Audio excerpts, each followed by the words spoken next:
back to the channel. Today we are going to talk about Quicksort. So as usual, let's start off with a brief summary of Quicksort. So Quicksort works as follows.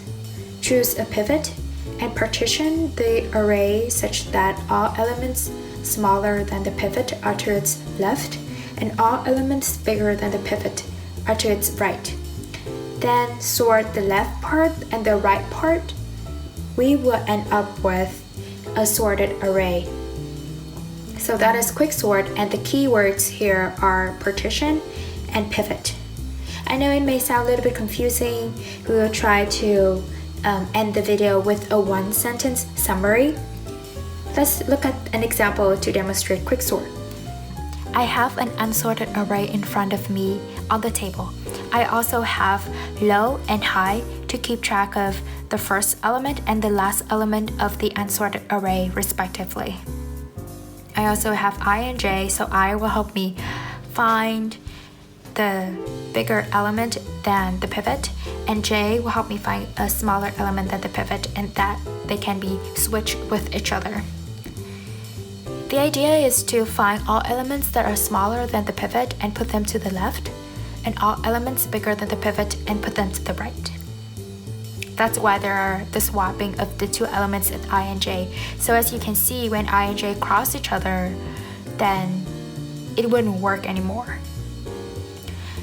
There are many ways to choose a pivot. A pivot can either be the first element in the unsorted array, the last element, or better, the median of the unsorted array. For our video, we are choosing the first element to be the pivot. So our pivot here in this case is 19. Let's start Quicksort on this array. So first, use our iterator I and find an element that is bigger than 19, our pivot. 2 is not bigger, so 2 is not what we're looking for, but 36 is bigger. Now let's find, with our pointer j, an element that is smaller than 19. 9 is smaller, so we want to swap them. Awesome, let's keep going because we can still go. 25 is bigger, so we stop there.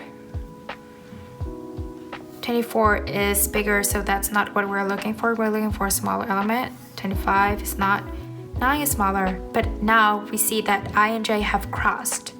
So instead of switching elements at I and j with each other, we want to switch the element at low and j, because the element at low is our pivot.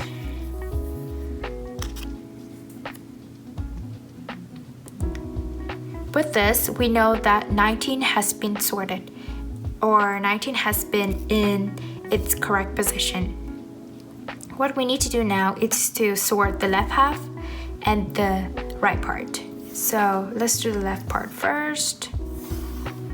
We have low, high, I and j. So our new pivot would be 9. You know the drill. Let's find an element that is bigger than 9 with our iterator I. So we move one step. 2 is not bigger, but it's at the end of the array, so there's no way we can continue, so we stop there. 2 is smaller, so that is what we need to find. But then I and j are now at the same position, so instead of switching them with each other, we will switch 9 and 2. So we know because 9 is now at aj, 9 has been sorted, or as in 9 has been in its correct position. So what we need to do is sort 2, but there is only one element in the subarray of 2, of element 2 to be exact. Then we don't need to do anything because it has already been sorted. So now we will go with the right part. Our pivot is now 25. Notice that I always start I as the first element and j one element ahead of the last element of the array that needs to be sorted. So let's find an element that is bigger than 25. 36 is bigger. Okay. So now we know that 24 is smaller than I and j cross, so we don't really want to swap them. We want to swap a low and aj. So swap them. So we know 25 has already been in its correct position because it's at aj. Then we need to sort 24 and 36, but respectively each of them only has one element. So we know that it has already been in the correct position, so we don't really need to do any work. That is good. So we have sorted the array using Quicksort. Let's think a little bit about the code, and we will look at the code right after this. Now let's look at the code for Quicksort together. This code is taken from the book Algorithms, and it's written by Robert Sedgwick and Kevin Wayne.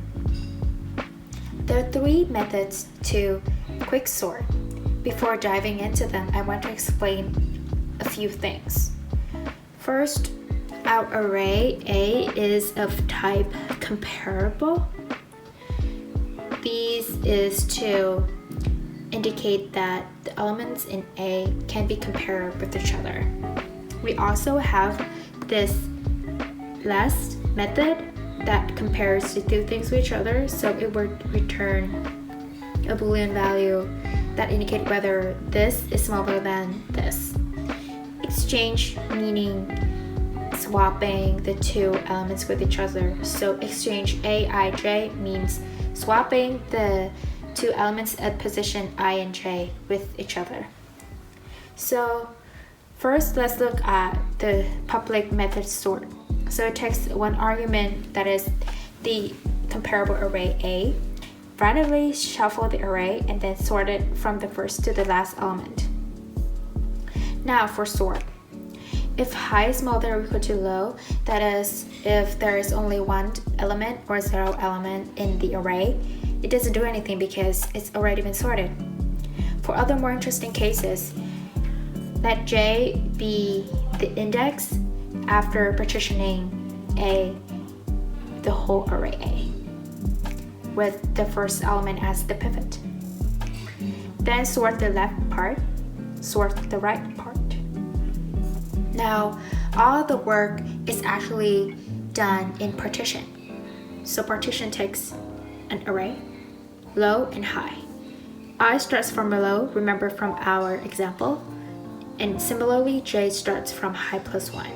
This is our pivot. Why true? So the while loop will keep going until it is broken out if I is bigger than or equal to j. That is, if I cross j, as we have just seen in the example. So first, find the element that is bigger or equal to the pivot. If I is at high, that means there's no other element for us to see, so we will break from that while loop.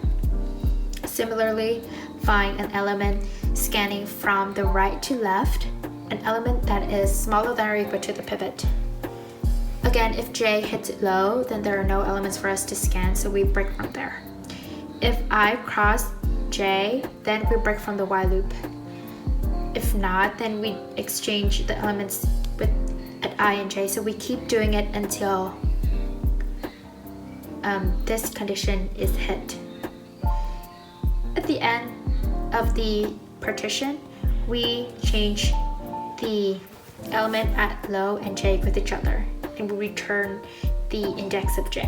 So we see that the element at j after the process of partitioning is already in its correct position. Then we sort the left half, sort the right half.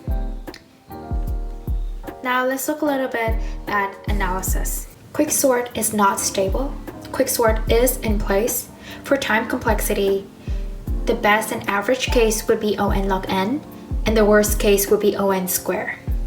In most cases, Quicksort is kind of similar to merge sort, as in we try to break things in half and try to sort the left part and the right part.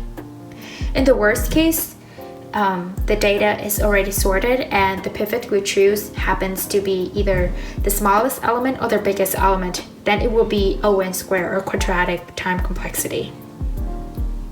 Quicksort is actually fastest in practice, even though it doesn't always guarantee a performance of O(n) log n. There are a few ways to improve Quicksort.